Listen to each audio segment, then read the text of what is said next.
Fala galera do GV, tudo bem com vocês? Aqui quem fala é o professor Gustavo em mais uma aula de História. Bom, o assunto da aula de hoje é a Segunda Guerra Mundial. Esse mesmo assunto eu já comecei a falar dele durante o último vídeo da turma. E dentro daquele primeiro vídeo eu abordei justamente a questão dos primeiros anos, do conflito da Segunda Guerra Mundial. Nesses primeiros anos nós vimos justamente uma Alemanha soberana, conseguindo várias vitórias sobre os seus adversários, que naquele momento eram França e Inglaterra. Falando desse último nome, a Inglaterra, a Alemanha nazista ela consegue dar duros golpes na Inglaterra, porém não consegue dominar totalmente a batalha com a Inglaterra. E vendo que essa batalha iria se arrastar durante um bom tempo, o Hitler ele decide pegar a União Soviética de surpresa, e através disso ele lança a mão de um plano de ataque à União Soviética durante o final do ano de 1942, chegando a destruir várias cidades, soviéticas durante o ano de 1943. Esse plano, chamado Operação Barbarossa, ele consistia no quê? Qual era a consistência desse plano, melhor dizendo? Era de dominar uma potência dentro do contexto ali do tabuleiro geopolítico para depois voltar as suas atenções para a Inglaterra. Porém, ele não contava com algo que era muito simples de ser visualizado, certo? A questão é que todos esses ataques eles foram feitos em pleno inverno russo, o que levaria a uma certa dificuldade para os alemães, que estão acostumados com frio? Estão, mas o frio russo é outra parada, é outro esquema, certo? Não é por acaso que nós já tínhamos naquele momento uma experiência de derrota, por parte de um império dentro do território russo. É só a gente pegar aí mais para trás e ver que Napoleão Bonaparte ele é derrotado durante um inverno russo, onde ele tenta dominar a Rússia. E o Hitler ele vai tentar fazer o mesmo, e dentro dessa mesma tentativa também nós vamos ter aí o início, de uma derrocada, das ações ali, da Alemanha durante a Segunda Guerra Mundial. O ponto de virada está na Batalha de Stalingrado, que tem muito material, inclusive, na Netflix, na internet, falando sobre essa batalha. E até chegar em Stalingrado, o que acontece é o seguinte: os russos eles vão destruir todas as locações, todas as cidades, plantações, qualquer, local dentro ali do caminho dos alemães. Os russos eles já se antecipavam, destruíam tudo e iam recuando até chegar nas cidades ali mais protegidas. Por que eles faziam isso? Porque a partir do momento que os nazistas chegassem nessas cidades, eles iriam acabar não tendo como saqueá-las e conseguir novos alimentos. Então, alinhando a questão do frio mais a questão da fome, os germânicos eles vão chegar bastante desgastados ali no cerco de Stalingrado. E durante a Batalha de Stalingrado nós vamos ter ali um conflito extremamente complicado,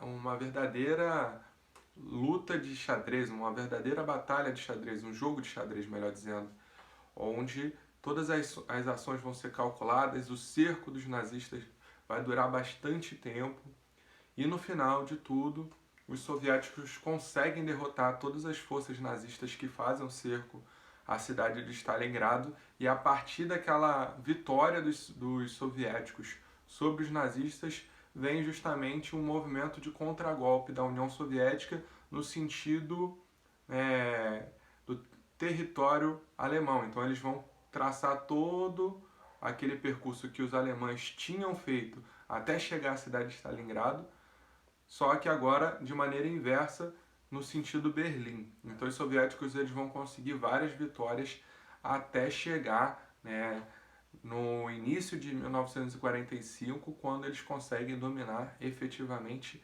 a capital, do Império Nazista, da Alemanha nazista, e né, impor ali, né, um duro golpe e basicamente resolver, né, a parada, a parada da Segunda Guerra Mundial, né, do conflito da Segunda Guerra Mundial.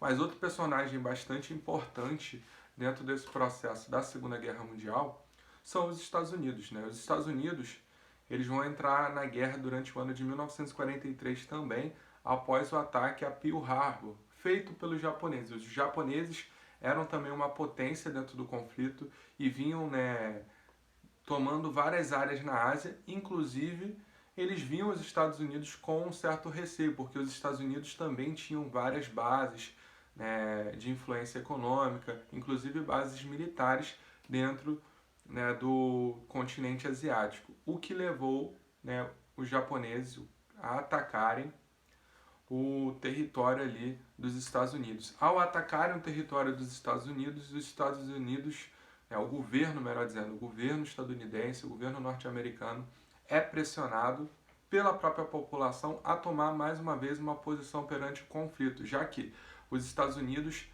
eles auxiliavam, né, de longe os aliados, né, a Inglaterra, a França, mas não queriam se envolver diretamente no conflito, já que, né, os Estados Unidos não teriam muitas perdas durante a guerra e poderiam se fortalecer economicamente, né, dentro ali de empréstimos, dentro de vendas, né, através do comércio com os países aliados e também até com os países, né, do lado do eixo. Então, né, eles são pressionados a entrar no conflito e, né, a partir do ano de 1943 os Estados Unidos vão lançar a mão, né, de um plano de fortalecimento das tropas aliadas, trazendo bastante armamento, muitos homens para o lado, né, dos aliados.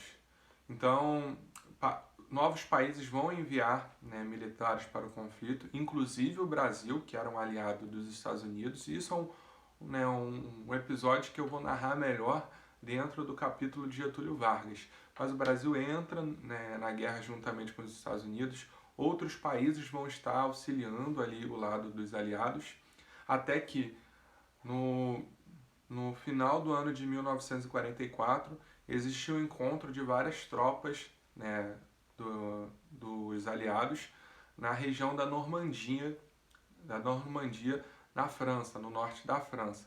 Após, né, a união dessas tropas naquele território, as vitórias feitas a partir ali do chamado Dia D vão ser determinantes também para a derrocada dos nazistas. No caso, a Itália, durante ali o ano de 1944, ela já vai estar pedindo rendição. A participação da Itália, ela se dá muito ali no contexto ali do continente africano. Eles vão dominar a Etiópia e outras localidades ali do norte da África e pontos estratégicos próximos ao próprio território italiano.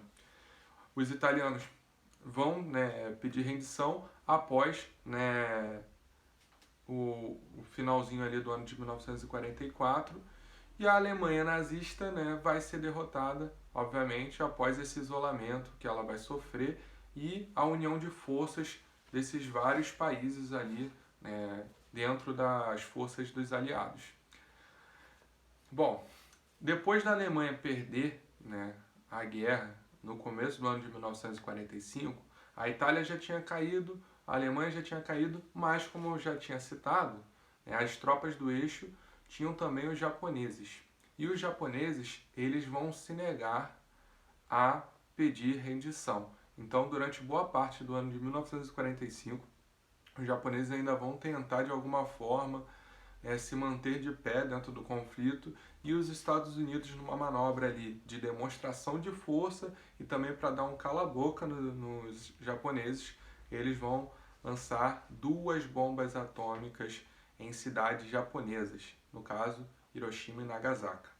Após lançarem mão, né, desse ataque de bombas nucleares, boa parte da população japonesa vai sofrer ali, né, sofrer consequências a partir da questão da radiação. Muitas famílias, né, vão ter ali filhos, né, com problemas anatômicos, problemas de doença, e, né, dentro das cidades, né, de Hiroshima e Nagasaki, basicamente as populações vão ser dizimadas. Bom, Dentro desse contexto, a guerra conhece o seu fim efetivamente após a derrota do Japão, que depois desse ataque não tinha mais para onde ir. E os Estados Unidos já mostram para que vieram a partir dessas bombas nucleares. Porque dentro ali do contexto do final da Segunda Guerra Mundial, outro conflito já vinha se desenhando, que era a Guerra Fria, que acontece o seu início no ano de 1948. A Guerra Fria é uma disputa entre a União Soviética e os Estados Unidos. Justamente as duas peças que eu citei dentro desse vídeo que foram determinantes para a derrota da Alemanha nazista, certo? Após o fim da Segunda Guerra Mundial, vão haver vários tratados, vai haver a criação da ONU, a criação da Declaração dos Direitos Humanos, vários tratados vão ser feitos, o desenho geopolítico da Europa vai ganhar novos contornos e a disputa entre o socialismo e o capitalismo vai ganhar ali, como protagonistas a União Soviética e os Estados Unidos, cada um de um lado diferente. Bom, espero que vocês tenham entendido, galera. Na próxima aula, a gente acompanha os desdobramentos aí da Segunda Guerra Mundial, certo? Espero que vocês tenham entendido. Acompanhe o roteiro de estudos e até a próxima.